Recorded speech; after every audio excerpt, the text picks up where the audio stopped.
ஆகாஷ்வாணி சென்னை வானொலி நிலையம் சம்ஸ்கிருத நிகழ்ச்சி.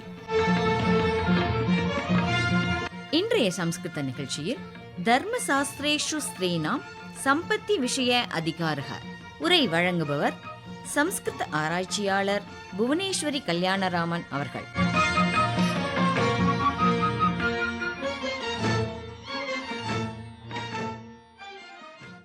யத்ர நார்யஸ்து பூஜ்யந்தே ரமந்தே தத்ர தேவதாக. எங்கே பெண்கள் வணங்கப்படுகிறார்களோ அங்கே தேவர்களும் மகிழ்கிறார்கள். உலக அரங்கிலே பெண்களுக்கு எப்போதும், அது வேலை வாய்ப்பாகட்டும், ஓட்டுரிமையாகட்டும், சமூக அந்தஸ்தாகட்டும் அல்லது சொத்துரிமையே ஆகட்டும், எதிலும் சம உரிமை கிடைத்ததே இல்லை. உண்மையில் பெண்கள் மட்டுமல்ல, வேறுபட்ட பாலினத்தைச் சேர்ந்தவர்களும், ஏன் சில ஆண்களும் கூட பாலின சமமின்மையால் பாதிக்கப்பட்டு கொண்டுதான் இருக்கிறார்கள். பாலின சமத்துவம் என்பது ஆண்களுக்கு கிடைக்கப்படுவதெல்லாம் பெண்களுக்கும் கிடைக்க வேண்டும் என்பதல்ல. பெண்களாகவோ அல்லது வேறுபட்ட பாலினத்தைச் சேர்ந்தவர்களாகவோ இருப்பதால் மட்டுமே அவர்களுக்கு கிடைக்க வேண்டிய உரிமைகளும் வாய்ப்புகளும் தடைப்படக்கூடாது என்பதுதான் உண்மையான சமத்துவம். ஒரு சில நூற்றாண்டுகளாகத்தான் இந்த நிலைமையா, அல்லது ஆரம்ப காலம் தொட்டே இதுதான் பெண்களின் நிலையா? வாருங்கள் பார்ப்போம். நம் நாட்டில் வேத காலங்களில் பெண்களுக்கு ஆண்களை விட உயரிய நிலையே வழங்கப்பட்டிருந்தது. ஒரு பெண் திருமணமாகி செல்லும் போது கிரகன்கச்ச கிரகபத்னி யதாசோ வசினீத்வம் விததமா வதாசி என்று ரிக்வேதம் கூறுகிறது. உன் கணவனுடைய வீட்டில் உள்ள அனைவரையும் ஆணையிடும் தலைவியாக செல்வாய் என்று கூறுகிறது. ரிக்வேதத்தில் இன்னொரு இடத்தில் தன் மகன்களை எதிரிகளை அழிக்க வல்லவர்கள் என்று பெருமைப்படும் ஒரு தாய் தன் மகளை அரசி என்று குறிப்பிடுகிறாள். மம புத்ராஹா சத்ருஹனாக அதோமே துஹிதா விராட் என்று கூறுகிறாள். பெண்கள் பூணூல் தரித்து வேத அத்தியனமும் செய்தார்கள் என்பதற்கு சான்றாக நிர்ணய சிந்து எனும் நூலில் புராகல்பே து நாரீணாம் மௌஞ்சி பந்தனம் இஷ்யதே அத்தியனம் ச வேதானாம் பிக்ஷாச்சாரியம் ததைவ ச என்ற ஸ்லோகம் காணப்படுகிறது. பெண்கள் வேத அத்தியனமும் மட்டும் மேற்கொள்ளவில்லை, யக்ஞங்களிலும் பங்கு பெற்றார்கள் என்பதற்கு ஆஸ்வலாயன ஸ்ரௌத சூத்திரத்தில் பத்னி வாச்சயதி மேத்யாமேவைனம் கரோதி வேதம் பத்யை பிரதாய வாவயேத் தோதா அத்வர்யுர்வா வேதோசி வித்திரசி என்ற கூற்று காணப்படுகிறது. பெண்கள் ஆட்சி புரிந்ததற்கும் நியாயம் வழங்கியதற்கும் மட்டுமல்லாமல் போர்களில் பங்கு பெற்றதற்கும் கூட வேதங்களில் சான்றுகள் காணப்பெறுகின்றன. மனுஸ்மிருதியும் ஒரு ஆச்சாரியார் 10 உபாத்தியாயர்களுக்கு சமம், ஒரு தந்தை 100 ஆச்சாரியார்களுக்கு சமம், ஆனால் ஒரு தாய் 1000 தந்தையர்களுக்கு சமம் என்று உபாத்தியாயான் தசாச்சாரிய ஆச்சாரியாணாம் சதம் பிதா சஹசிரம் தூ பித்ருன் மாதா கௌரவேணாதிரிச்சியதே என்று பெண்ணை பெருமைப்படுத்துகிறது. ஆண்களோடு பெண்களும் சரிநிகர் சமானமாக வாழ்வம் இந்த நாட்டிலே என்ற பாரதியின் கூற்றுப்படியே வேதகால பெண்கள் இருந்திருக்கிறார்கள் என்னும்போது விமன் எம்பவர்மெண்ட், பெண்களுக்கு அதிகாரமளித்தல் என்னும் பேச்சுக்கே இடமில்லை அல்லவா? பின்னர் வந்த தர்மசூத்திரங்கள் எழுதப்பட்ட காலத்தில் பெண்களின் சொத்துரிமை பற்றி வேறுபட்ட கருத்துகள் இருந்ததை பல்வேறு நூல்களில் காண்கிறோம்.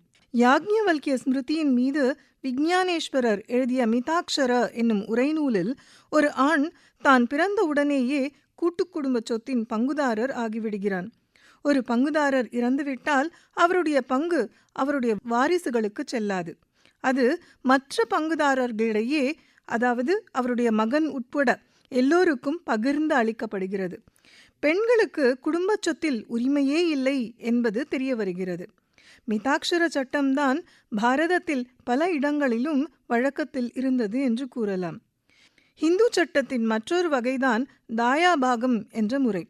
இது ஜீமூத்தவாகனர் என்பவர் எழுதிய தாயாபாக என்ற நூலை அடிப்படையாக கொண்டது.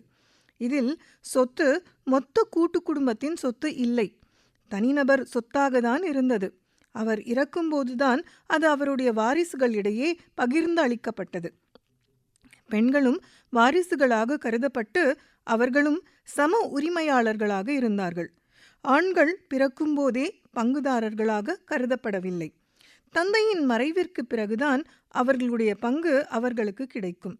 தாயாபாகமுறை வங்காளம், அஸ்ஸாம் போன்ற கிழக்கிந்திய மாநிலங்களில் வழக்கில் இருந்தது. 1963ஆம் ஆண்டு KN கட்ஜூ என்பவர் மேற்கொண்ட ஆய்வின்படியும் 1997ஆம் ஆண்டு SRS ஐயங்கார் என்பவர் மேற்கொண்ட ஆய்வின்படியும் தாயாபாக முறையில் பெண்களுக்கு சம உரிமை என்பது ஏடுகளில் நின்றுவிட்டனவே ஒழிய செயல்முறைக்கு வரவில்லை என்பது அவர்கள் எழுதிய த ஹிந்து லா ஆஃப் இன்ஹெரிட்டன்ஸ் என்ற நூல்களில் இருந்து தெரிய வருகிறது. இருவர் எழுதிய நூல்களின் தலைப்பும் ஒன்றேதான், த ஹிந்து லா ஆஃப் இன்ஹெரிட்டன்ஸ் என்பது. சரி, இப்பொழுது வேதங்களிலும் தர்மசாஸ்திரங்களிலும் பெண்களின் சொத்துரிமை பற்றி குறிப்பிட்டு ஏதேனும் சொல்லியிருக்கிறார்களா என்று பார்க்கலாம். நிருக்தம் என்பது யாஸ்கர் என்பவர் எழுதிய ஒரு நூலாகும். அதில் வேதங்களில் பயன்படுத்திய சொற்களுக்கு அவற்றின் வேர்களை ஆராய்ந்து அந்த சொற்களின் பொருளை விளக்கியிருப்பார்.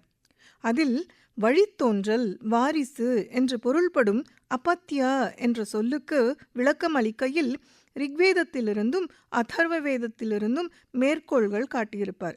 அவற்றை குறிப்பிடும்போது சில சட்ட வல்லுநர்கள் அந்த கூற்றுகளை பெண்களின் சொத்துரிமையை நிலைநாட்டும் விதமாகவும், மற்றும் சிலர் அதே கூற்றினை மகன்களுக்கே அன்றி மகள்களுக்கு அல்ல எனும் விதத்தில் எடுத்துக்காட்டுவதையும் குறிப்பிடுகிறார்.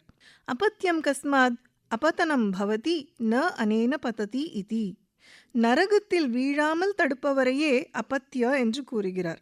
அமரகோஷமும் மகன் என்ற வார்த்தையின் பொருள்படும் பல வார்த்தைகளை ஆத்மஜா, தனயா, சூனுஹு, சுதா, புத்ரா, ஸ்திரியாந்த்வமி ஆஹுர் துஹிதரம் சர்வே அபத்யம் தோக்கம் தயோஹோ சமே என்று பல வார்த்தைகளை அடுக்கி அதில் அபத்யம், தோக்கம் என்ற இரு வார்த்தைகளும் மகள்களையும் குறிக்கும் என்கிறது. இதை பற்றி விளக்கம் அளிக்கும் போது துர்காச்சாரியார் கர்ப்பாதான சடங்கின் போது அங்காத் அங்காத் சம்பவசி ஹிருதயாத் அதிஜாயசே ஆத்மாவை புத்திரநாமாசி சஜீவ சரதசதம், என் ஒவ்வொரு அங்கத்திலிருந்தும் பிறக்கிறாய், என் ஹிருதயத்திலிருந்து பிறக்கிறாய், 100 ஆண்டுகள் வாழ்வாயாக என்ற மந்திரத்தை சொல்கிறார்கள்.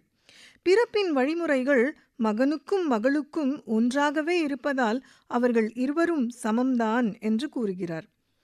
இத்தகைய கூற்றையே மனுவும் யதைவாத்மா ததா புத்திரः புத்திரேண துஹிதா சமா தஸ்யாமாத்மனி திஷ்டந்த்யாம் கதம் அந்யோ தனம் ஹரேத், மகனுக்கு சமமாக மகள் இருக்கையில் யார் அவளுடைய சொத்துரிமையை பறிக்க முடியும் என்று கேட்கிறார்.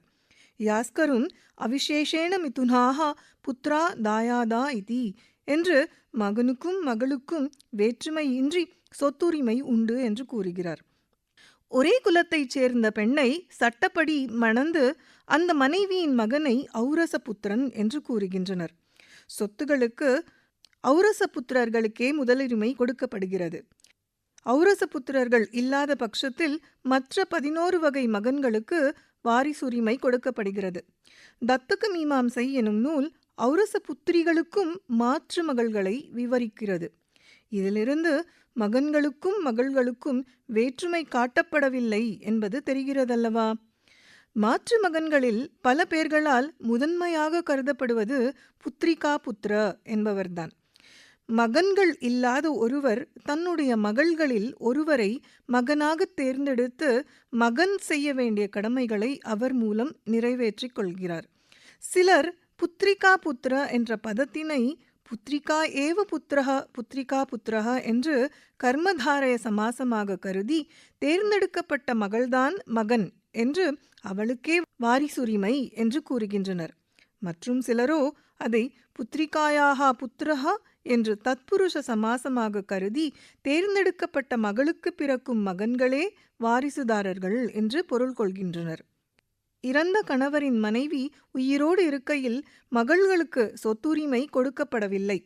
கௌதமர், போதாயனர், வசிஷ்டர் போன்றோர் மகளை வாரிசுதாரர் பட்டியலிலேயே சேர்க்கவில்லை. போதாயனர் பெண்களுக்கு சுதந்திரம் இல்லாத காரணத்தினால் சொத்துரிமையும் இல்லை என்கிறார். கௌதமர் பெண்களை உயர்வாக கருதினாலும் அவர்களுக்கு சொத்துக்களை நிர்வகிக்கும் திறன் இல்லை என்கிறார். ஆபஸ்தம்பர் மட்டுமே மகனோ பிண்டமளிக்கும் உறவுமுறையோ குருவோ சிஷ்யனோ இல்லாத பட்சத்தில் மகளுக்கு சொத்துரிமை உண்டு, துஹிதாவா என்று கூறுகிறார். ப்ரஹஸ்பதி, யாக்ஞவல்கியர், விஷ்ணு ஆகியோர் இறந்தவரின் மனைவிக்கு அடுத்த நிலையிலேயே மகளை வைக்கின்றனர். அபுத்திரஸ்ய தனம் பத்ன்யபிகாமி ததபாவே துஹித்ருகாமி ததபாவே பித்ருகாமி ததபாவே மாத்ருகாமி ததபாவே பிராத்ருகாமி ததபாவே பிராத்ருபுத்திரகாமி ததபாவே பந்துகாமி ததபாவே சகுல்யகாமி ததபாவே சகாத்தியாயகாமி ததபாவே பிராமண தனவர்ஜம் ராஜகாமி. மேற்கூறிய யாரும் இல்லாத பட்சத்தில் அது அரசனை சென்றடையும் என்று கூறுகின்றனர். நாராயணர் தன் தாயபாக என்னும் நூலில் திருமணம் செய்து சந்ததி உருவாக்கிய மகள்களுக்கே சொத்துரிமை என்கிறார். காத்யாயனரோ திருமணமாகாத மகளுக்கே சொத்துரிமை என்கிறார்.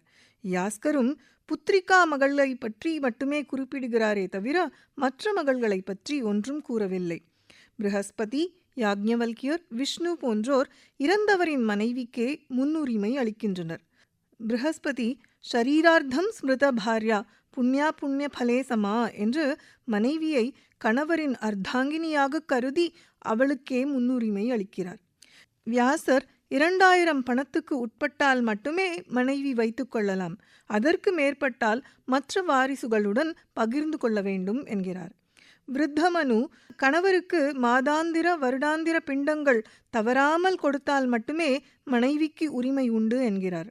கௌதமரோ மற்ற வாரிசுகளுடன் மனைவிக்கு ஒரு பங்கு மட்டுமே கிடைக்கும், முழு உரிமையில்லை என்கிறார். மனைவிக்கு முந்தைய காலத்தில் உயிருடன் இருக்கும்போது யாக யக்ஞ காரியங்கள் செய்வதற்கும் இறந்த பின் அவருக்கு சடங்கு காரியங்கள் செய்வதற்கும் பிண்டங்கள் கொடுப்பதற்கும் மட்டுமே சொத்து சேர்க்கப்பட்டது. அதனால் ஒருவர் இறந்த பின் யார் அவருக்கு பிண்டம் அளிக்கிறார்களோ அவர்களுக்கே அந்த சொத்து சென்று சேரும். சகோதரிகளும் மகள்களும் வேறொரு கோத்திரத்தில் மணமுடிக்கப்படுவதால் அவர்களுக்கு சொத்துரிமை கொடுக்கப்படவில்லை. மணமாகாத சகோதரிகள், மகள்கள், முறை தவறி பிறந்த பிள்ளைகள், தத்து பிள்ளைகள் என்று அனைவரையுமே அந்தந்த குடும்பம் கவனித்து கொண்டது. அவர்களுக்கு தேவையான உணவும் துணிமணியும் வழங்கப்பட்டன. யாருமே கைவிடப்படவில்லை. அநாதை இல்லங்களோ முதியோர் இல்லங்களோ தேவைப்படவில்லை. லோகாஸ் சமஸ்தா சுகினோ பவந்து என்று உலகத்திலுள்ள அனைவரும் நலமாக இருக்கட்டும் என்ற சமூக அக்கறை மேலோங்கி இருந்ததே உண்மை. அதே பிரார்த்தனையுடனே இந்த உரையை நிறைவு செய்கிறேன். லோகாஸ் சமஸ்தா சுகினோ பவந்து. லோகாஸ் சமஸ்தா சுகினோ பவந்து. லோகாஸ் சமஸ்தா சுகினோ பவந்து. ஓம் சாந்தி சாந்தி சாந்தி.